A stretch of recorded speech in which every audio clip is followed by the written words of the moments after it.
Welcome to episode 142 of OTD, your daily dose of soccer history by 17 Laws Guy. It's March 22nd, 1980.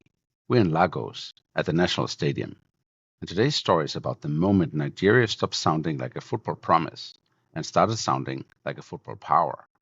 Because on this day in 1980, Nigeria beat Algeria 3-0 to win the Africa Cup of Nations for the first time. This was the home final, a national release, and the visible payoff from a decade in which Nigerian football finally began to organize itself like a serious country of the game. But how did we get here? Nigeria had passion long before it had structure. Football was loved. Football was watched. Football mattered. But for too long, the machinery behind it lagged behind the size of the country and the size of its enthusiasm. And if you want the contrast, look next door. Ghana had an earlier administrative head start and turned that advantage into continental success. Under Kwame Nkrumah, football was part prestige project, part political theater, and part nation building. Ghana won the Africa Cup of Nations in 1963 and 65. It became the early superpower of West African football. We talked about that in episode 99.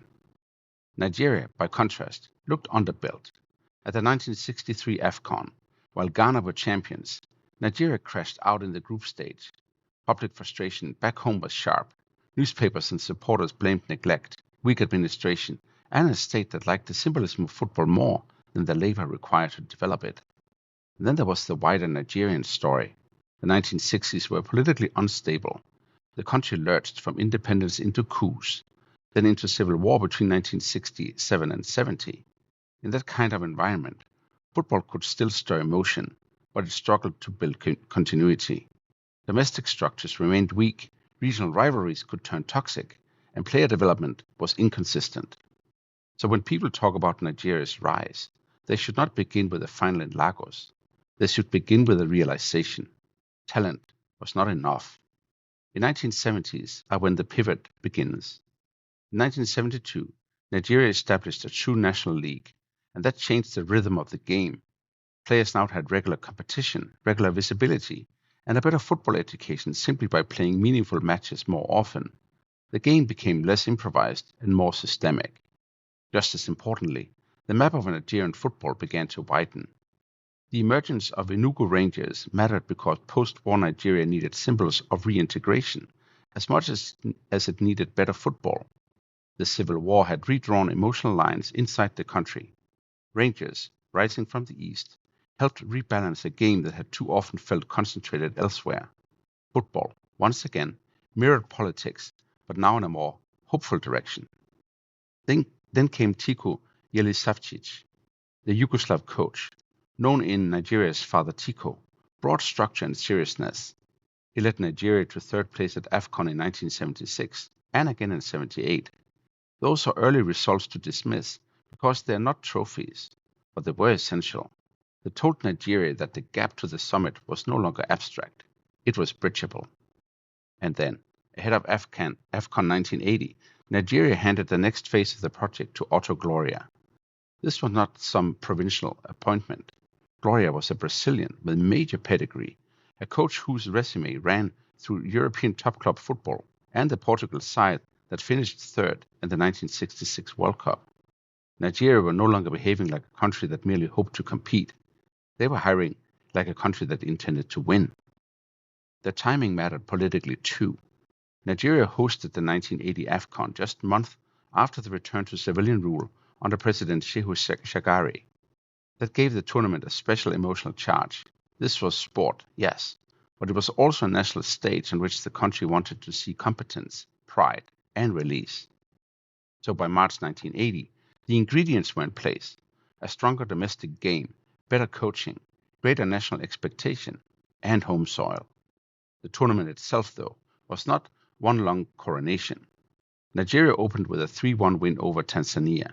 Then came a goalless draw with Ivory Coast. Then a tight 1-0 win over Egypt, enough to get through the group.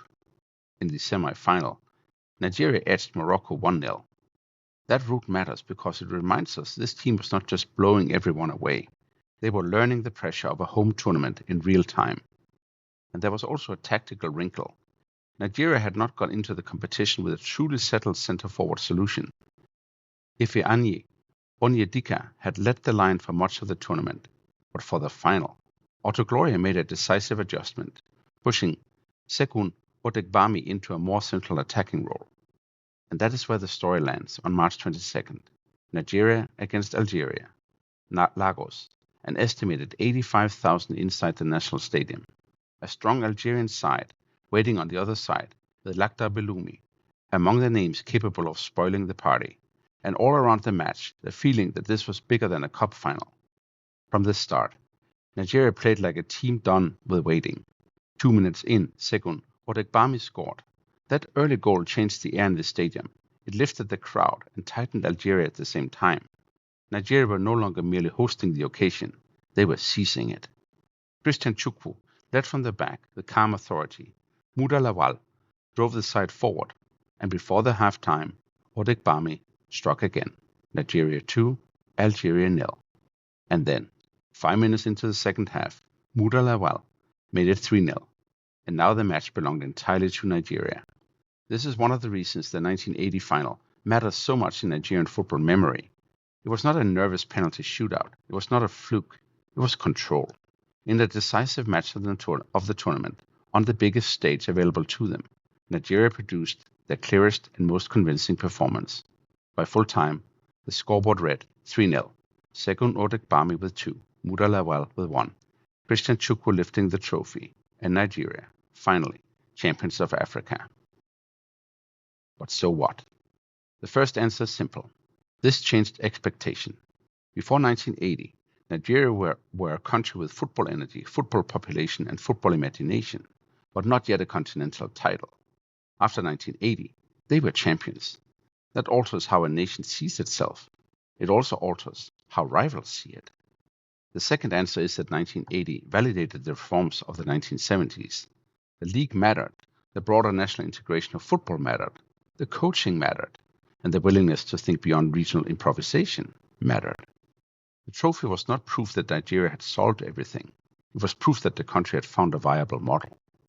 And yes, you can draw a real line forward from 1980. Not a straight line. Football history is never that tidy, but a real one. Nigeria did not become permanently dominant overnight, but the country stayed in the conversation.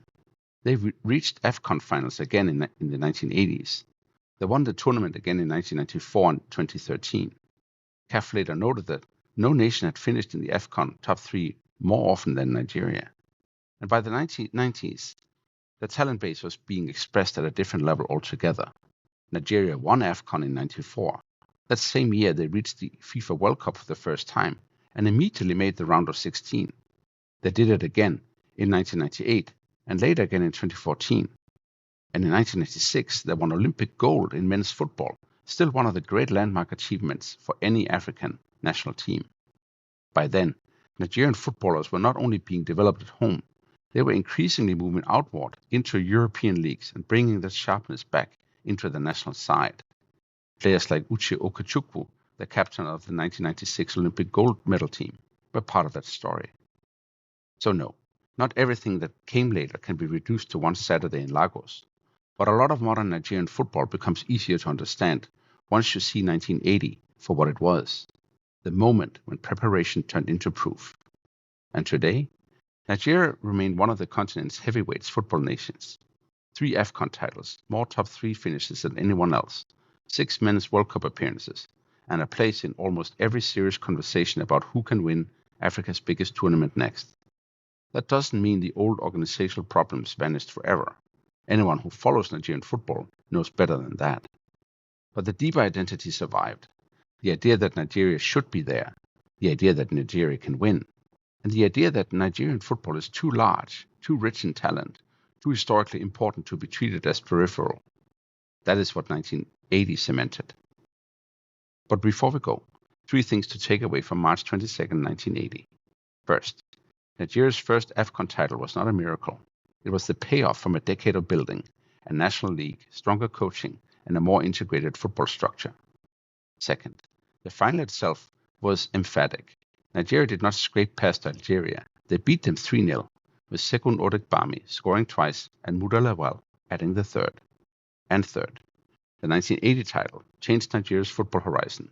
It helped turn a huge football nation into a recurring African power, and it set the psychological groundwork for the great Nigerian teams of the 1990s and beyond. On this day in 1980, Nigeria beat Algeria 3-0 in Lagos to win the Africa Cup of Nations for the first time. In the afternoon, the Green Eagles stopped looking like Africa's next power and started looking like one of its real ones. That's all for episode 142 of OTD, your daily dose of soccer history by 17 Lost Guy. If you enjoyed this episode, please follow the show, leave a 5-star rating, and share it with a fellow football historian. Tomorrow, we stay in 1980, but head to Italy to March 23rd, when police arrests and handcuffs dragged the Totonero betting scandal into the public eye, and Italian football discovered that one of its dirtiest stories could no longer stay hidden. See you tomorrow.